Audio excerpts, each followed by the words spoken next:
from Jorgen. Jorgen's a freelance journalist and horticulturalist living in AliceSprings. I'm sorry, I can't pronounce the Aboriginal name. In Arrernte Country. He writes on the expansion of US and Australian military presence in Northern Australia and is involved in local environmental justice and Palestine solidarity campaigns. So thanks for coming to this meeting tonight and sharing your knowledge and information that you've gathered, Jorgen. Over to you. Thanks so much, Annette. It's nice to be here with you all. I'll bring up the slides that I've got.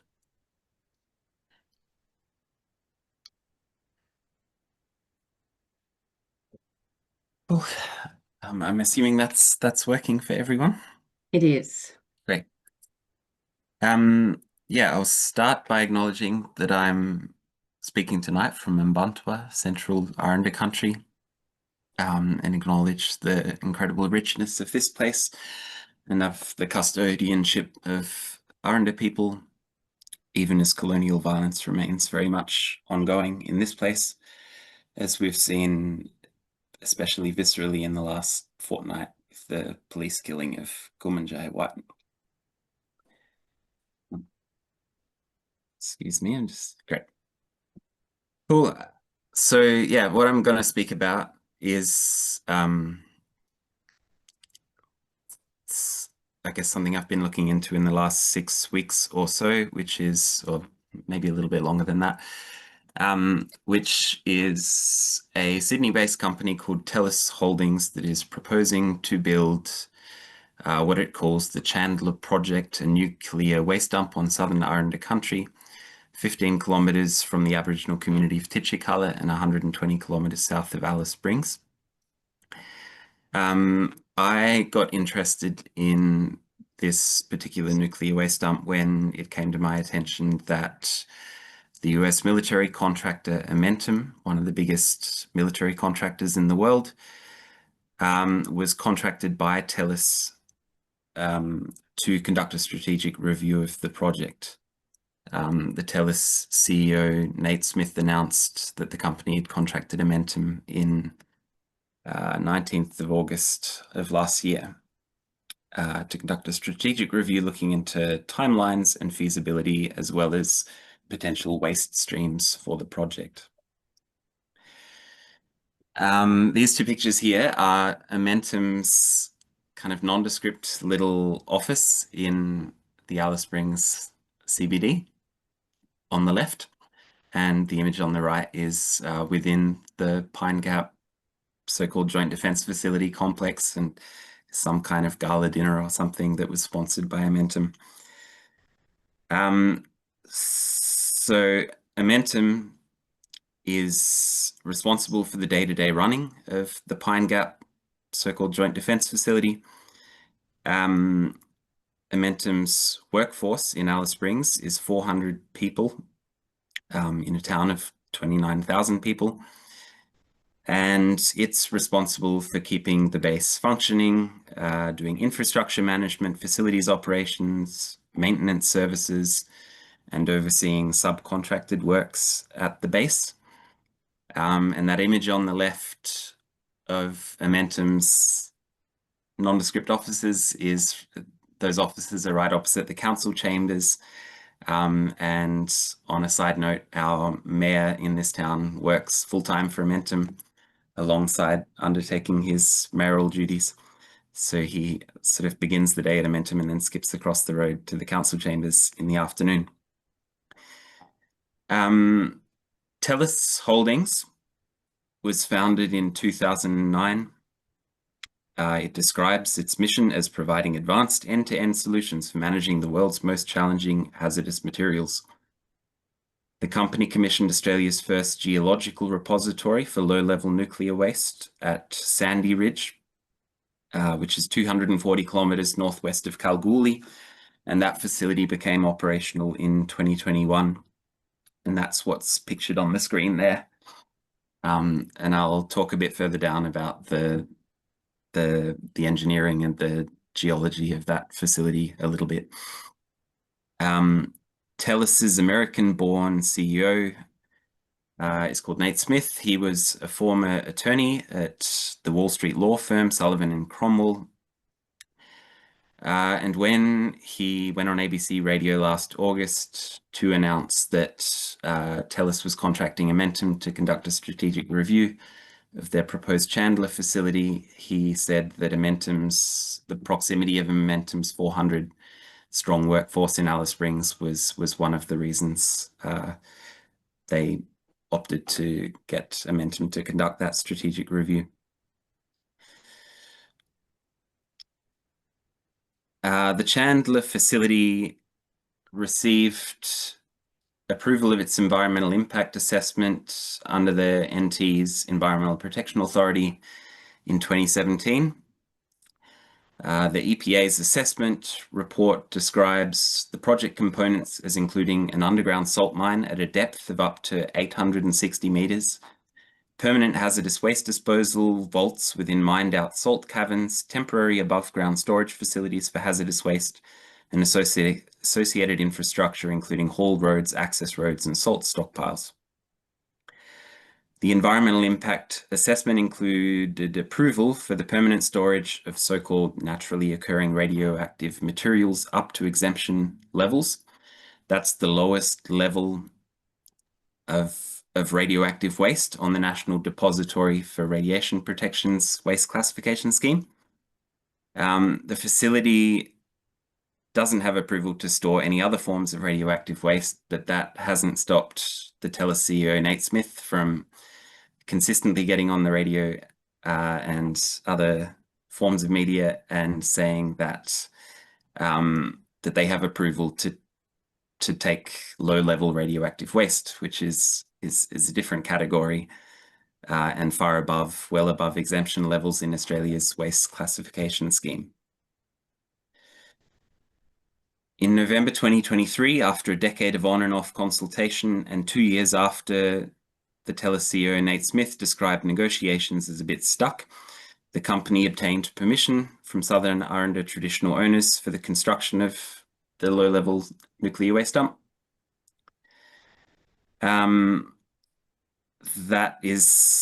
They were native title holders, and under the Native Title Act, they do not have veto rights over projects such as Chandler. They just have the right to negotiate the terms of an agreement upon which the project may proceed. This is the TELUS CEO, Nate Smith. He's a very confident man. He says that TELUS has sort of cracked the code for obtaining social license from local communities where hazardous waste storage facilities may be stored, where Australian governments have for decades failed. He said that TELUS has adopted a disruptor attitude to obtaining social license. He appeared before a parliamentary inquiry into nuclear power generation in Australia that was held in December 2024. And there he said, TELUS's agreement in October 2023 with the Titchikala traditional owner group near Alice Springs demonstrates that social license can be achieved for complex and potentially controversial projects if the right foundations are laid.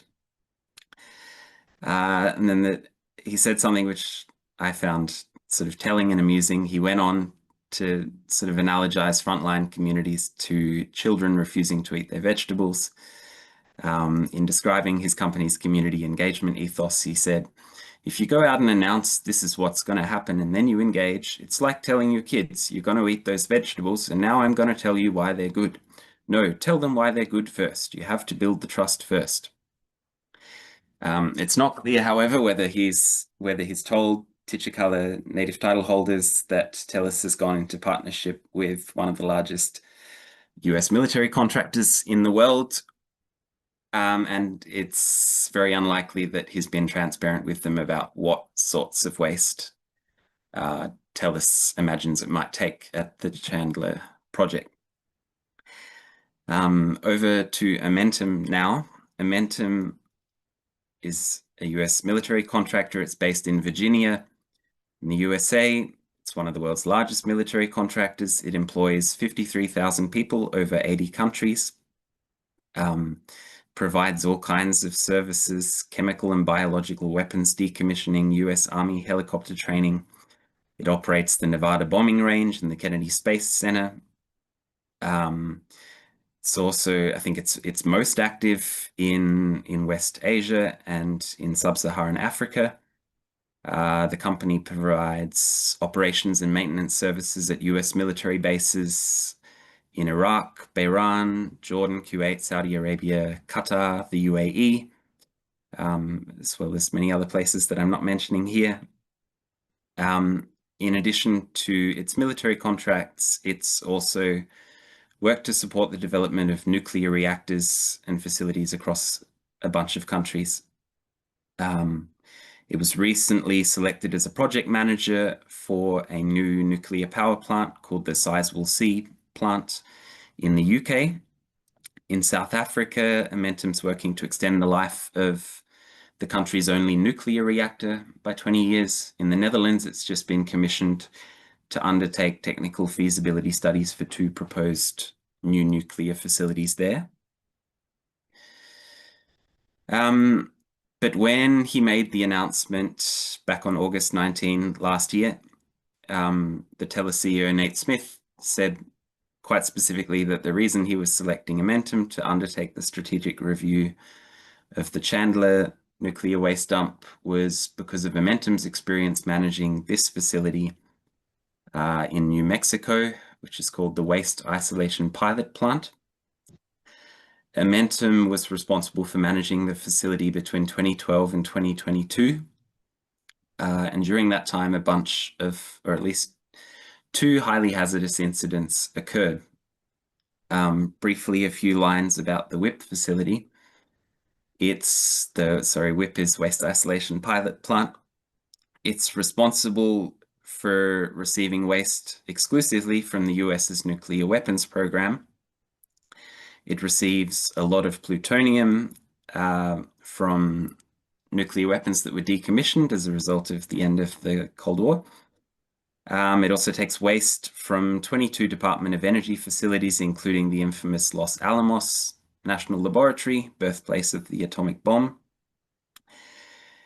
And it looks quite a lot like what TELUS is suggesting the Chandler facility will look like. It's built into a salt formation and at a depth of up to 650 meters.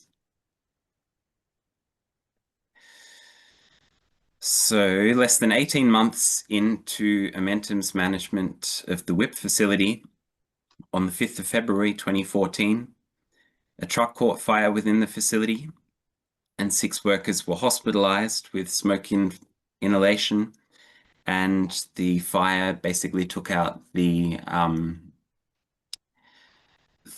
ventilation system throughout the entire facility.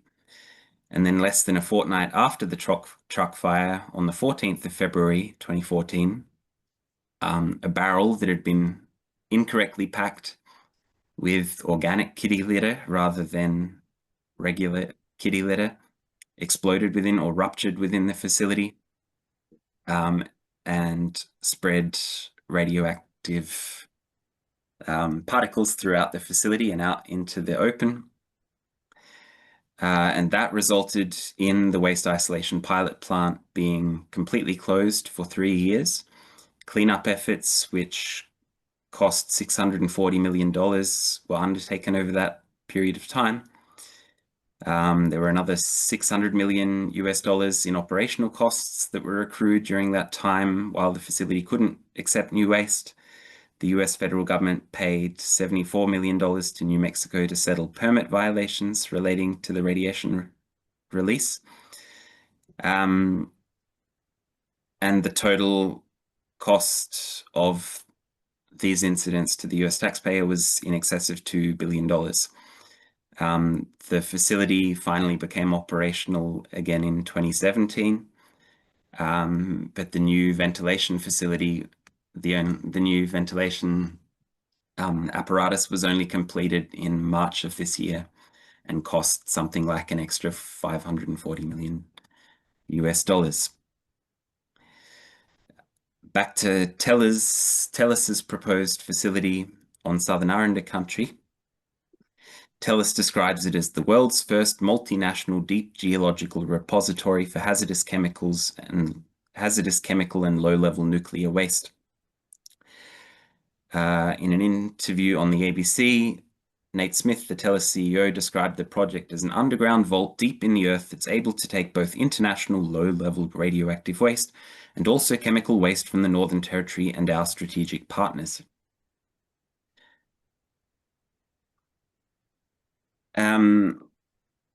Nate Smith hasn't been shy at all about telegraphing the role he claims that his company can play in getting the beleaguered AUKUS nuclear submarine program back on track. And he's openly been making the pitch for the company to take AUKUS submarine waste. Speaking at this parliamentary inquiry into nuclear power generation in Australia in December last year, he said, TELUS has the only management team in the world, government or private, that has run a successful radioactive waste disposal project end to end. That innovation's here for Australia's use and is a valuable way to de-risk AUKUS or, if we choose, other nuclear program delivery. And during that parliamentary inquiry, he was making a pitch, I guess, for TELUS's already operational facility, its Sandy Ridge facility outside Kalgoorlie, to take AUKUS submarine waste. And I guess a little bit about the Sandy Ridge facility sort of shows that TELUS has a habit of saying, we'd like to just get this facility up that, you know, will store hazardous waste, but it's not nuclear, don't worry. And then once the facility is built, lobbying to have the acceptance criteria for what the facility can take broadened. So I think I mentioned earlier that the Sandy Ridge nuclear waste storage facility has been operational since 2021. TELUS describes it as Australia's first commercial hazardous waste geological repository. When TELUS submitted its proposal for the Sandy Ridge facility to the Western Australian Environmental Protection Authority in 2015, their CEO at the time, David van der Merwe, publicly said that the facility would not take nuclear waste and was only looking to take a small volume of medical isotopes. I'm sure people are familiar with companies proposing to build nuclear waste storage facilities saying, oh, it's just a little bit of medical waste. And then 9 years later, the current CEO, TELUS Smith, is saying to overlook the Sandy Ridge facility as a place to store AUKUS low-level nuclear waste from submarines would be to reinvent the wheel. So the Sandy Ridge facility, the image that I showed earlier, it looks like this. It's basically a trench dug into hole in clay and covered by a dome that looks like a giant bouncy castle. It's 30 meters below surface level at its deepest, and it cost 80 million Australian dollars to build. So not really that expensive. The proposed Chandler facility on CentralArrernte Country, on the other hand, it's proposed to be 200 meters deeper than the waste isolation pilot plant in New Mexico. The waste isolation pilot plant stores transuranic radioactive waste derived from military sources. And Nate Smith, the TELUS CEO, has admitted that it will be at least 10 times as expensive as the Sandy Ridge facility. So it just seems a bit confusing that they would choose to go to the lengths of digging 800 meters down into a salt formation and all of the engineering difficulties that would involve, as well as the costs, if they only intend to store low-level radioactive waste or naturally occurring radioactive material, which is what their environmental impact assessment says. In that same parliamentary inquiry that I've mentioned a couple of times, Nate Smith gets asked quite directly by a Labour MP, what's the difference between a low-level nuclear storage facility and a high-level one?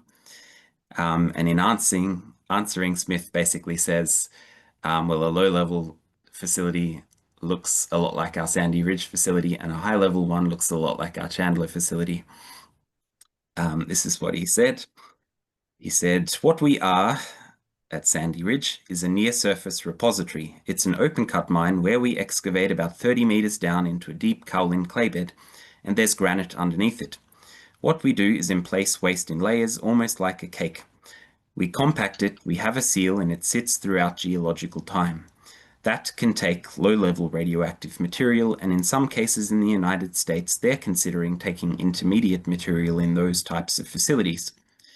To take high-level radioactive waste, you instead need to have a deep geological repository, not an open-cut mine. You have to burrow several hundred meters down into the earth, typically into salt or some hard rock like granite. There you dispose of it deeper underground. Because of the type of radionuclides you need additional safety, that's why you go deeper. So to the question of what sort of waste the Chandler Telus envisions that the Chandler facility might store, could it store AUKUS submarine waste?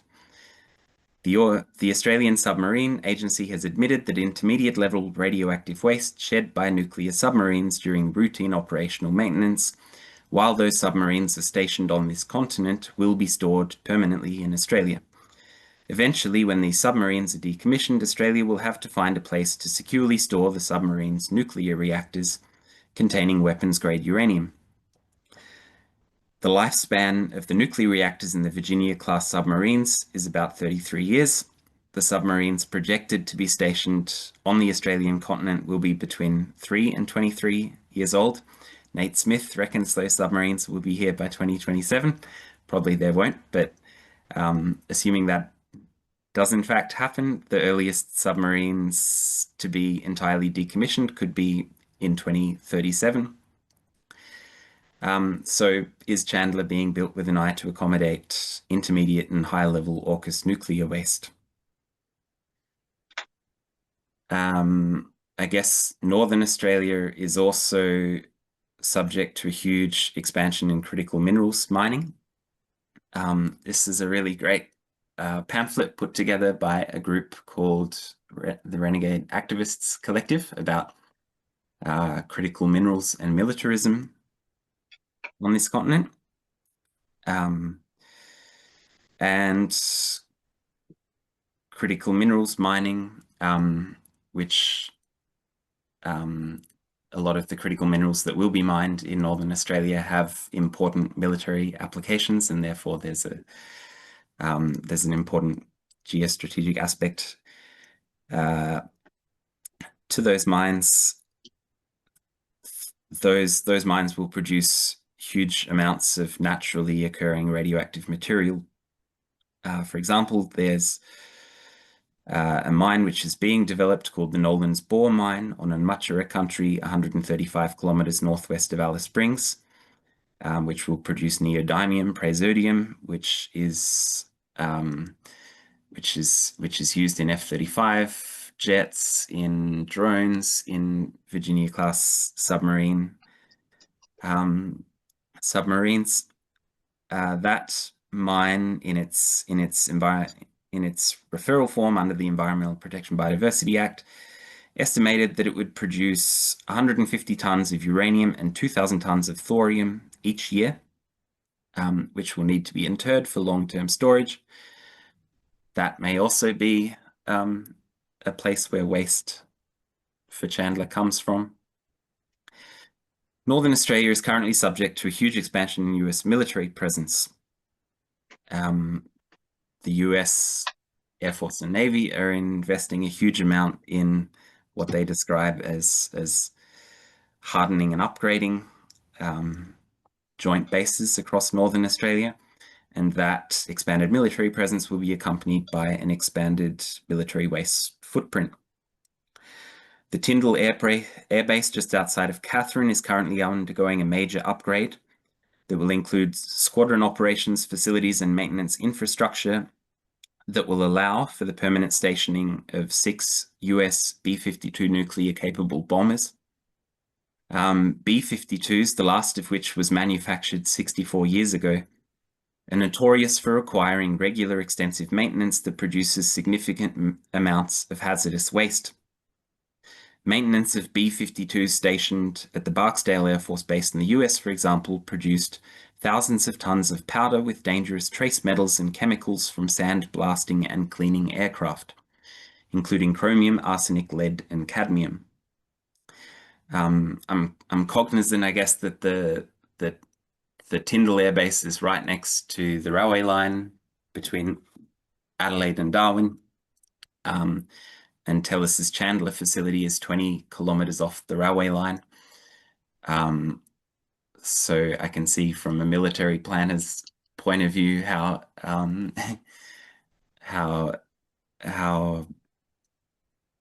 having the Chandler facility located where it is kind of all looks like it makes a lot of sense. Just briefly, a couple of things that the ABC reported on in the last month. The first article on the left there reports that a company founded by the Deputy Secretary of Defense in the Trump administration is interested in taking over the lease for the Darwin port. And on the right, that article reported that the US Department of Defense has sought tenders for the handling of US military cargo into 4 Australian ports, including Darwin. The article also reports that those weapons shipments will contain gases and radioactive material. Again, the Darwin port is the terminus for the Adelaide-Darwin railway line.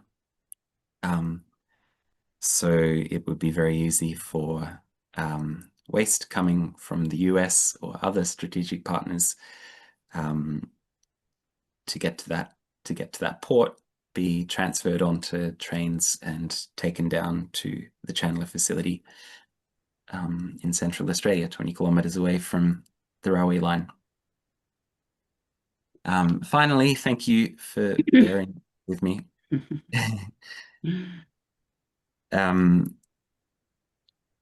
In making its pitch to the Australian Department of Defence for taking low-level nuclear waste from AUKUS submarines, TELUS encouraged the government to outsource hazardous waste disposal in order to preserve its primary military mission. TELUS said, government resources would be free to focus on mission-critical challenges of AUKUS that do not yet have a solution. Encouraging the government not to provide oversight of hazardous waste management from military sources has proven to be highly problematic. An investigation into the US military's use of contractors for hazardous waste disposal found that in outsourcing this work, the military has often struggled to provide adequate oversight to ensure the work is done competently or is completed at all. As the drumbeat of war intensifies and the Department of Defense becomes increasingly preoccupied with so-called mission-critical challenges, so too does the risk of incompetent military waste cleanup work. With the CentralArrernte community of Titchakala just 15 kilometers from the proposed Chandler nuclear waste site, any mistakes such as those that occurred at the WIP facility in New Mexico could be catastrophic for them, especially if any slippage occurs in terms of what kind of waste the facility accepts. TELUS Holdings emphatically claims to have solved the inherent dangers associated with nuclear waste storage. However, the flawed safety record of the contractor on the Chandler nuclear waste dump, Amentum, underscores the enduring threat of radioactive waste disposal and the lack of transparency surrounding nuclear waste management on this continent. Wow. That was it from me. Wow, that's a hell of a lot of information. That's, of course, very worrying to Probably too much. all Australians. Yeah. We're going to open it up for questions for you. The things that I've written down that you probably haven't talked about in depth, at least, is water.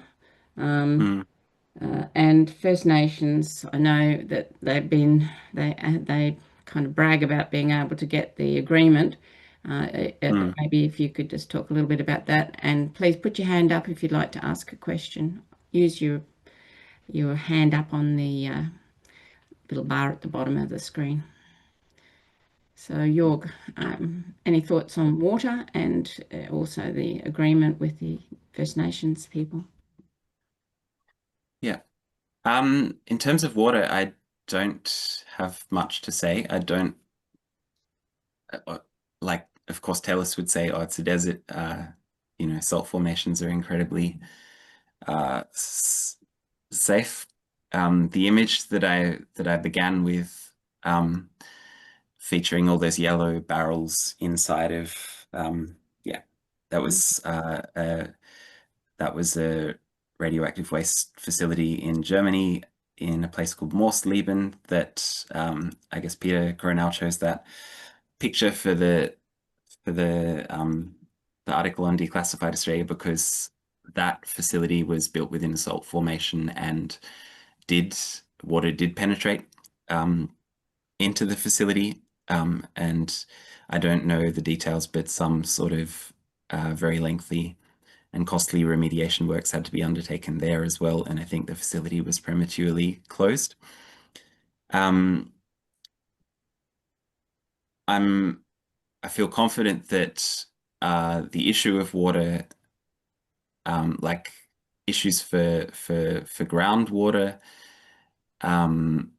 issues of groundwater contamination, and issues of water entering the facility in like flooding events, would be really important issues for native title holders.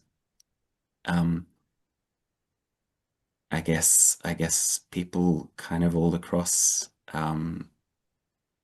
Central and Northern Australia are really aware of the critical importance of water, and the arid lands environment Centre here is running a lot of campaigns with the slogan "Water is life." Okay. Who else would like to ask some questions of Jorg? I see, Colin, you put something in the chat. Do you want to verbalize that? Yeah, just to unmute. Yeah, I guess what we're up against is that maybe there's a grain of truth in what they're proposing. That I know that I worked out of Docker River, and the mining there was described to me as one of the most geologically safe places in Australia, in terms of earthquakes and things like that. UWA has been working for a long time on the use of ceramics to seal moderate to low level nuclear waste.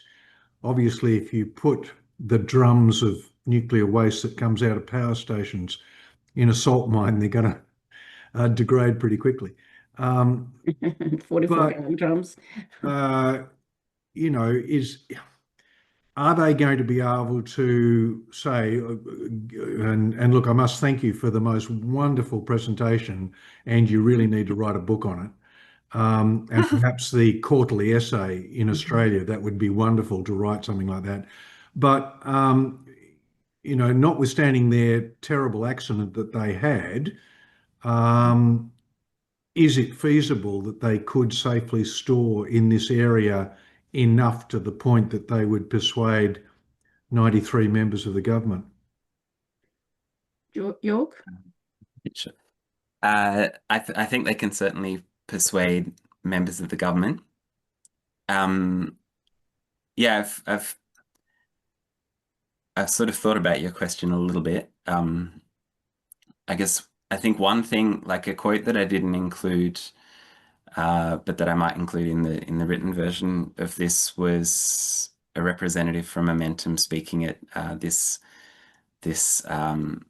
like international conference on hazardous waste disposal a couple of months ago in the US, where he described sort of getting deep geological repositories right as a crucial component to expanding I think there's like a demand production component where he described it as a crucial component to expanding nuclear facilities worldwide, or the so I think even if I've TELUS in some of their public remarks, they say, well, if we've got the geology, it's sort of our duty to the rest of the world to take on hazardous waste disposal, and it's it's a responsibility we take very seriously, and blah blah blah. But which if it was just a matter of disposing hazardous and nuclear waste that really was produced for civilian purposes and was absolutely essential to human betterment and improving human lives around the world, then there might be a case for storing it in this location if it really is one of the most geologically safe areas in the world. But I think there's also the risk that, and I think that also comes through in kind of all of TELUS's sort of positioning around taking AUKUS nuclear waste, that it becomes, once the hazardous waste disposal component is seen to be solved, then any sort of limits on nuclear production are no longer seen as and then of course there's just the thing of, well, they're not being honest with like communities around Australia, and most importantly with native title holders and the Titchikala community about what sort of waste they would like to store there, or about their relationship with this US military contractor. Thanks, York. I'll just move over to the other couple of hands up. We will probably need to move on to other parts of the meeting in 5 or so minutes. Valerie, you're next. Your hand up. Oh, thank you. It's more of a comment. I'll try and turn it into a question. And thank you for explaining that they're telling lies to the Indigenous people in the country. A lot of us have been working for years now on the treaty for the prohibition of nuclear weapons. Now, I know it's not that, but what happened when AUKUS came up was parliamentarians tended to say, oh, well, we're not going to worry about the TPNW anymore. And it seems to me, well, it is a question in a way. It's even more serious with the current world half at war, that we try and get the Parliament to agree to sign and ratify the TPNW. Is that not too left of centre? Thanks, Valerie. Do you have any comment to that, York? I'm not sure if I've got a lot. Just that certainly, like, for TELUS to actually store nuclear waste at that facility would require, like, the NT has a nuclear waste prohibition act with a couple of narrow exemptions for medical waste and whatnot, and it would require that act to be modified or abolished, or and we had this recent, our new CLP government passed this bill called the Territory Coordinator Bill, which basically allows a government-appointed bureaucrat to overrule departments and overrule, I think, about 30 pieces of legislation. One of those pieces of legislation that was in the draft version was that Nuclear Prohibition Act, and then it was taken out in the final version of the bill, and I don't think anyone's quite clear on why it was taken out. Yeah. But that's one good thing. Interesting, yeah. Renfrey? Okay, well, if it's a salt mine, then by definition there's no water there. There's no groundwater, but there's still a question of flooding at the surface level, which would have to be addressed very carefully. Now, if it's only going to be gloves and masks, that is low-level waste, then you don't dig down 800 metres. Obviously, there are some plans here for a very much expanded role for this. And if they're talking about international waste, then that means that they're taking, or potentially they could be taking nuclear waste, relatively high-level waste from international sources, particularly the United States military. Now, what I remember of Alice Springs is that there's only one road goes to the place and only one railway. It seems to me that if they're transporting waste at a low level or intermediate level or high level, then it's going to have to go right through the middle of Alice Springs unless somebody wants to build a great big highway along some quite different route to get to this place 120 k's to the south. And I'm wondering what the sentiment is in Alice Springs. Are people aware of these implications? And if they are, what are they saying about it? Question. That's a really good point about the road and the railway basically passing right through Alice Springs and there's no way around them. That's absolutely the case. And yeah, it's definitely, they're not going to like build a detour. I don't think this waste dump is top of people's minds here. There hasn't been a campaign around it to date. I think until native title holders in 2023 approved for the CLC to go into negotiations with TELUS about the project. I think it had been sort of like a slow burn thing that had been on and off for a decade, which goes some of the way to explaining why there hasn't been a campaign around it. And to date, native title holders, as I understand it, still haven't signed an agreement with the company. They've approved for the CLC, the CLC is the Central Land Council, to negotiate with the company on their behalf, but haven't signed an agreement. Anyway, so I think, yeah, there hasn't been a campaign. There has been like a lot of campaigns against nuclear waste dumps and against Roxby. So I think if there was a campaign, the popular sentiment is very opposed to to the notion of nuclear waste. But all of the implications, such as the waste traveling through Alice Springs, need to be brought out for people. It's traveling through Alice Springs, but also probably coming from ports and far off sites as well through many other populated areas. And we know how accidents can happen on transporting anything.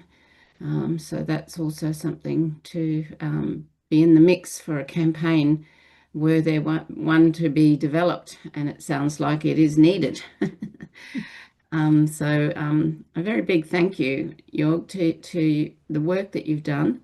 It's great you had it published in Declassified. That means it gets out fairly widely, but needs to be distributed and talked about even more widely in our communities, wherever we are, because this is not just about an isolated part of Australia. It's